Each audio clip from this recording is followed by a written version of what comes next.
Hello, everybody, and welcome to Module 8 of the Expert Strategies for Working with Anxiety. This is how to help clients see the possibilities beyond anxiety.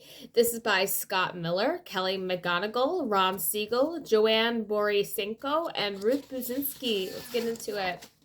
Dr. B, what if there was one key step that could make a dramatic difference in how your client walks out of your session with you? You see, when I spoke with Dr. Scott Miller, there was one question that he focused on answering with each of his clients. And regardless of what approach you take, this initial question could help your client feel more empowered and energized for change. Dr. Miller, I'm always looking for the impact of whatever the client brings to the session on their functioning, their sense of well-being. That's what our outcome tools measure. The particular problem, you could substitute any of them. That doesn't matter much to me. Anxiety, alcohol dependence, marital discord, marital discord. It doesn't matter. I'm still really wanting to know, how does this impact your well-being? And what is it you want from me? What is it you're looking for? What is it you're hoping for?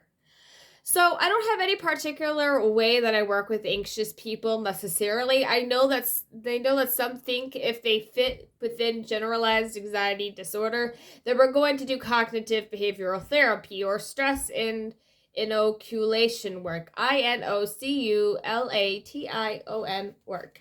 It's not a way I think about this. I don't categorize the problem first and then try to apply the technique to the person. Dr. B, I found Scott's approach to be intriguing and I wanted to tease it out a bit more, so I presented him with a straightforward question. What if I, as a client, walked into his office tomorrow and said, I want to be less anxious? What would he say in that scenario? Dr. Miller, okay, so what? What will happen then? What would be different in your life then? Take a minute and imagine that in the fact you're feeling slightly less anxious. What would be possible for you?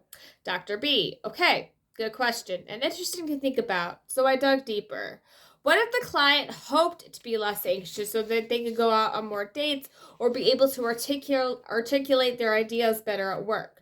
Dr. Miller, so which one seems most delicious right now? Being able to be more clear with work? More clear with work? What would that look like, by the way, if you were more clear and articulate at work? And so you would be. What? What would people notice about you as you spoke? Dr. B, I continued by suggesting this. I would be more verbal and able to be more brilliant. Dr. Miller, more brilliant. Just listening to you speak, I'm impressed by how clear you are, and I'm really getting a picture of what you're looking for. That others would be able to see that brilliance, that spark that's really in you, but that doesn't come out very often. So what am I doing? And we're doing this very, very quickly. I don't want to imply that I'm intervening so fast, but I'm going to empathize, and then I'm going to look for goal consensus. What it is we're aiming at here and shooting for. What is it we're aiming at here and shooting for? The alternative, which many people do very successfully, is to identify the problem, name it, and then use and teach techniques for that.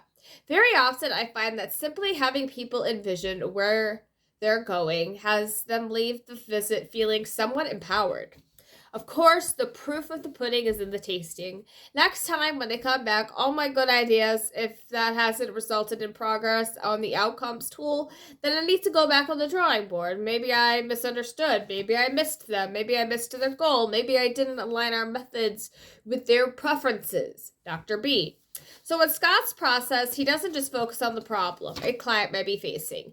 He first has them envision their goals and a better future. That key stop could create more opportunity for healing. Here, Scott shares how he used this idea to help one client go from a crippling anxiety to a liberating possibility. Dr. Miller. So I have a person who comes to see me, and this is a person who's been in therapy since he was 4. He is now 59. And this is a very talented, bright, capable person. He reports that he's had every kind of therapy known to humanity. If you just go back 60 years and think of all the therapeutic fads that we've had, he's had every one. He's been analyzed, he's had CBT, he's been in clinical trials, etc. And for me, as I listened to him and I asked him, what would he like after all of this time?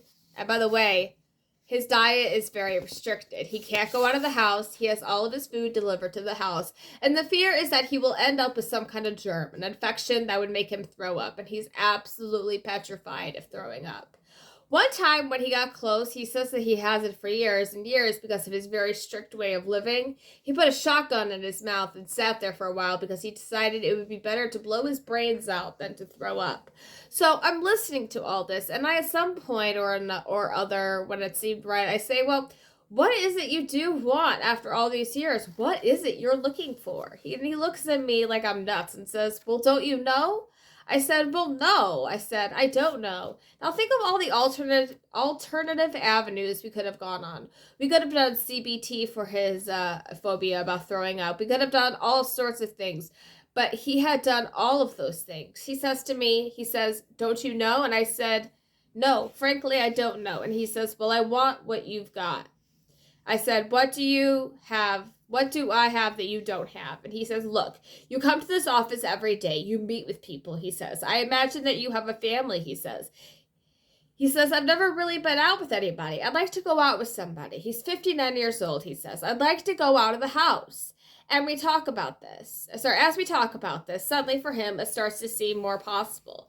At the end of the visit, I said to him that it seemed to me that much of what had happened to his life, he tried to figure out. He'd been a very dedicated therapy patient, but it seemed to me that none of these things had happened that caused him to be this way were really of his doing.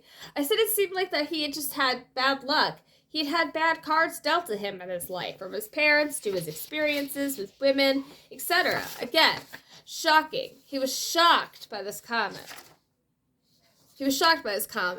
Although it seemed to fit with what he was saying, he was always at the mercy of some other force. I could have tried to talk him into taking action, which I think is what had happened before. Instead, I simply said, it sounds like what you're telling me is a series of bad coincidences and bad luck.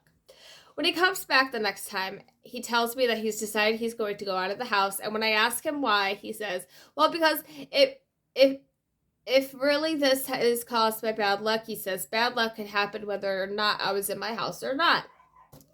And I said, well, yeah, the house could burn down with you in it. He goes, that's what I've been thinking, he said. So how is this really going to protect me? And plus, it seems to have cost me. We negotiated goal. There was a story to me that to me seemed to fit with his preferences, how he viewed the world anyway, and he found this liberating. Now, my fear about telling stories like this is that we then, as therapists, look for opportunities to use that same story with others. And I would say the process that ended up being helpful emerged organically from the conversation. All I'm doing is following some very simple principles. What do they want? In what way? Consistent with what values, preference, the worldview, and what's my role in the process? That's what I'm constantly asking myself. And at the same time, all of that process is held on this outcome leash. So I have a short window where maybe what I know how to do and what I might have to say or my presence in this person's life is going to make a difference. Dr. B. So just to reiterate what Scott was saying, there are several questions we might keep in mind when working with the client's anxiety. 1, what is it our client wants? What do they want their life to look like? 2, in what way do they want to move forward with their goals? The approach needs to be consistent with their values and worldview. 3, what is our role as the practitioner in this process? And finally, are we tracking the outcome? Are we making progress toward what the client wants? By focusing on the goal of what the client wanted his life to look like, Scott was able to help him get a different perspective on his problem. And the simple reframe of the way he had always viewed his life turned out to be a game changer. It's what motivated him to move through the anxiety and into greater hope for his future. Now, in talking about his client, Scott expressed some concern that other practitioners might look for opportunities to apply his client's story in a way that didn't fit their clients. In a sense, that's what we do sometimes. We share stories about clients in order to learn from one another. So, what is the value of sharing client stories? Let's turn to Doctors Ron Siegel and Kelly McGonigal to get a further take on this idea. Dr. McGonigal. Yes, I thought that was a really interesting concern that he raised, and it made me think about them. It made me think about, what am I doing when I'm listening to these stories? Because I find them so valuable. And I realize that what I'm doing is I'm not thinking about them as recipes. Like, if you see this, then try this. That, in a way, we don't always get a lot of chances to witness both an individual human being sort of way of thinking and suffering, and how another person relates to it without having to ourselves be involved in some way. I feel like it's a way of gaining wisdom. We're just breathing in these stories. I actually think I learn more from the details about the clients than what the practitioners are doing. The practitioners, sorry. I think, wow, that's a really interesting life story that translated into a particular way of thinking. I feel like I just learned more from all the details we get about the clients. And so I feel like that's a value to me in these stories. I feel like it's going in somewhere, and some sort of wisdom database. It's some sort of wisdom database where it becomes useful data points for then interacting with a new human being I meet. That it will somehow inform the way I'm able to relate, and it will lead to fewer failures of imagination about what someone might be experiencing. And that's how I take it. Dr. Siegel. I have that. That happens for me. And there's another part. I guess the other wing of the bird is it makes me just notice, oh gosh, there are so many different ways to suffer, right? There's this poster that shows up in New Age things that says, be kind to everyone you meet because ... I won't get the words exactly right. ... Because clearly they've got their own long list of struggles that they're dealing with. And this, of course, is true. But it's not easy to notice it when we get preoccupied with our own struggles. And I think hearing all these different pathways to difficulty as well as pathways out of difficulty helps on the compassion end as well. Dr. B. I appreciated hearing Ron and Kelly's perspectives here, and I would say perhaps it's because some of my roots are in group therapy. I think sometimes we learn more easily when we can see someone else go through something similar. It might be more apparent why something doesn't work when we see someone else do it, and we can see it in a way that we can't see when we're the one doing it. Now, let's shift gears to get back to another idea from Scott. He outlined the principles that he followed when he's working with clients. What do they want? In what way? Consistent with what values, preferences, and worldview? And what is his role in the process? So, how could that be useful as a framework for working with someone who's anxious? For this, let's hear from Dr. Joan Borysenko. Borysenko, Boryensko. Dr. B, Dr. Borysenko. First of all, I think that is a terrific framework to bear in mind because I'll make it specific to anxiety. Let's say somebody is afraid of flying, and if the idea is, okay, I just don't want to be afraid of going on airplanes. I want to have some mastery over this. I'd like to be able to take a trip. That's fine and good. But it's less powerful than having the kind of specificity that we've just talked about, that Scott really put forth in such a very, very clear framework to say, I have a wonderful goal. My value is I want to be able to visit my cousins, my brother, my sister, my in-laws, my grandchildren, whatever they are. The specificity of a goal. These are your values. You have a value in wanting that affiliation and wanting to nurture a relationship. It is much easier if you're specific.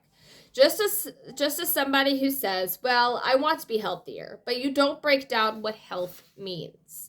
Okay, what does it mean that you want to be healthier? You're anxious because you're not feeling well? What does it mean? What's well-being? And in relationship, in your body, in your work life? Every time we can be specific and hook something back to our values and core values. What's most important to us, the chance of success is greatly increased by that specificity. I cannot talk.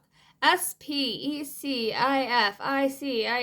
specificity. I cannot talk. I'm so sorry. It's like the power of setting an intention. An intention is a very specific goal, and I think often what it's lacking. Dr. B, which is Dr. Buczynski, specificity is key when we're helping clients envision their goals. Now, In the next module, we'll look deeper at attachment and how to break the cycle of rumination that can keep our clients stuck in anxiety. I'll see you there.